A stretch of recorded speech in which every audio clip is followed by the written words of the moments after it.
In today's video, we're taking a look at a AEW star who has re-signed with the company. We're going to talk about the details there. Also, a WWE NXT superstar is expected to be on the main roster with some major plans. We're going to discuss that. And of course, we got to talk about AAA and WWE and what's going on over there.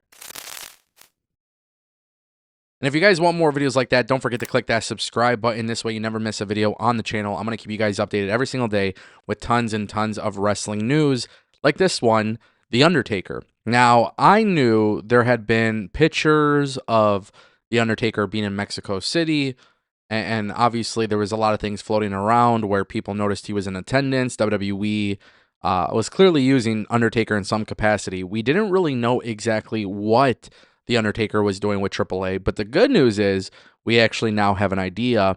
According to a new story from Fightful Select, The Undertaker is reportedly going to be around AAA a lot more and is already incredibly influential backstage. Now, Triple H did talk about this before. He said that The Undertaker would be used in various roles as part of his long-term contract with WWE, but we didn't know exactly what that entailed. And what's actually even more crazy about it is I really don't know how much The Undertaker truly understands Lucha Libre. And I say this respectfully, of course, but it's not like The Undertaker was a Lucha Libre star. And of course, with WWE, one of the things that they keep talking about, and one of the things that we keep hearing about the WWE, is that with their influence in AAA, they are just looking at making it marketable. They are looking at making it more money. They're looking at expanding it and increasing its reach. But they're claiming that they're not going to mess with the tradition of Lucha Libre. Now, we've already seen some changes with AAA under the WWE umbrella, right? Like they're not using the 6-sided ring. Obviously, WWE is putting some of their stars on the show. Some people don't like that. I personally do.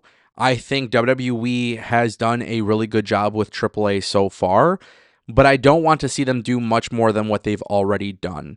When you look at the last AAA Triple Mania event and you see what's transpired, it felt like AAA, but of course you could see the WWE influence.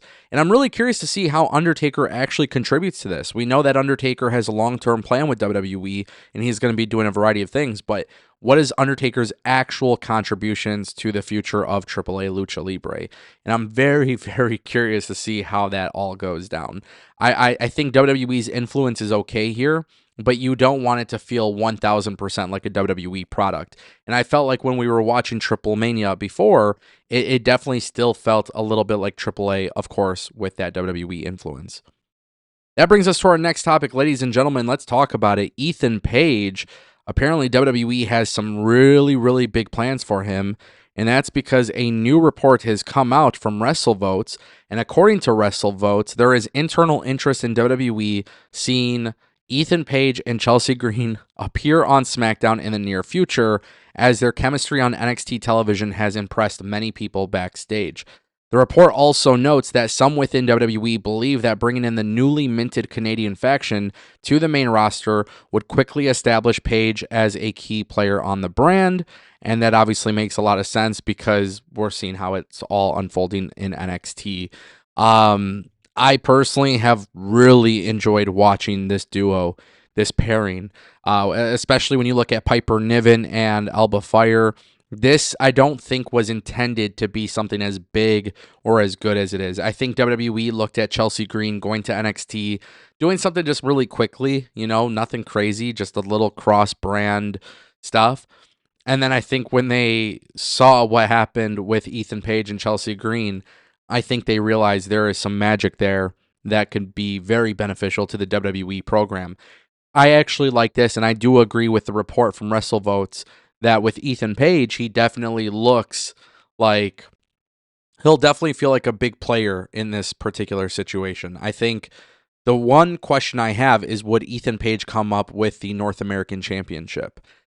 He has the custom belt.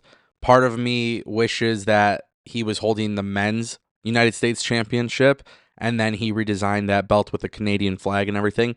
But I'm curious to see, obviously, how they go about it with the title and whatnot.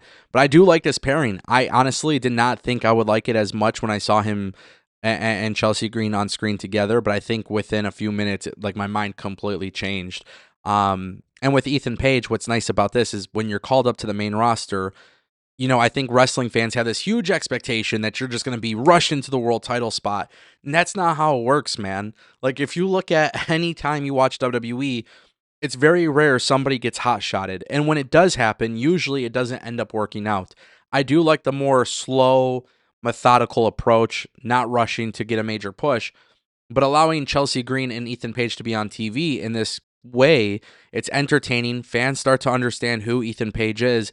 And then on top of that, I think it has a very good, it could last a while without, obviously they have to book it well, but I feel like it could go kind of long before you truly push Ethan Page to the top of the card.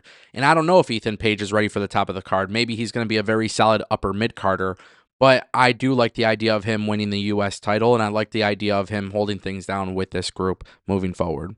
And that brings us to our final topic, ladies and gentlemen. An AEW star has re-signed with the company. Lately, we've been talking about a few re-signings that have happened. This one is one that intrigues me a lot, and there's a very special and specific reason for it. Jim Ross, ladies and gentlemen, he does not engage in the tribalism. He does not sit there and bash WWE. He doesn't sit there and bash AEW. He is a guy who I think is an incredibly talented commentator. And the way that he gets used in AEW, especially amidst, all of his health issues, he has been used relatively special occasions. And now he's come out and he's revealed that he actually signed a new contract with AEW. And he's basically going to work pay-per-views and maybe some assorted appearances on TV. He expects to do all the pay-per-views. He says, we'll see where it takes us, but I'm very happy with my deal. Tony and I spent a lot of time in London talking about my deal and plans for me, and I'm still figured in very strongly. He also revealed that he only signed a 1-year contract. So next year, August 2026, is when his contract will end. But the one thing I really, really appreciate about Jim Ross here, he was addressing the rumors of him going back to WWE. And he actually said, he's like, I saw somewhere online, somebody sent me where they were saying I was negotiating with WWE to go back. I haven't heard that one. I haven't talked to them, and I have no plans to go back. He actually says he's very happy in AEW. He likes his schedule. He likes his freedoms. He likes working with the young talents. He says he's built a great relationship with people in AEW. But one thing that I also like is he's not necessarily even turning down WWE either. Like, this is not some anti-WWE thing. He just really likes AEW, and after the next year, if WWE comes up with something that makes sense for him, he would go back to WWE too. I do think it's inevitable. Jim Ross will probably go back to WWE one day. I think he'll definitely be in a situation where they use him for a WrestleMania or whatever. I don't think that's a bad thing either. But for now, he's in AEW, and I think he does a great job in AEW, and I think it's cool that he does have those freedoms. And good for Jim Ross, man. And I'm glad to hear that he's healthy and everything's going well. So Jim Ross is staying put in AEW. That puts an end to the WWE rumors. Ladies and gentlemen, that's the Ango Show.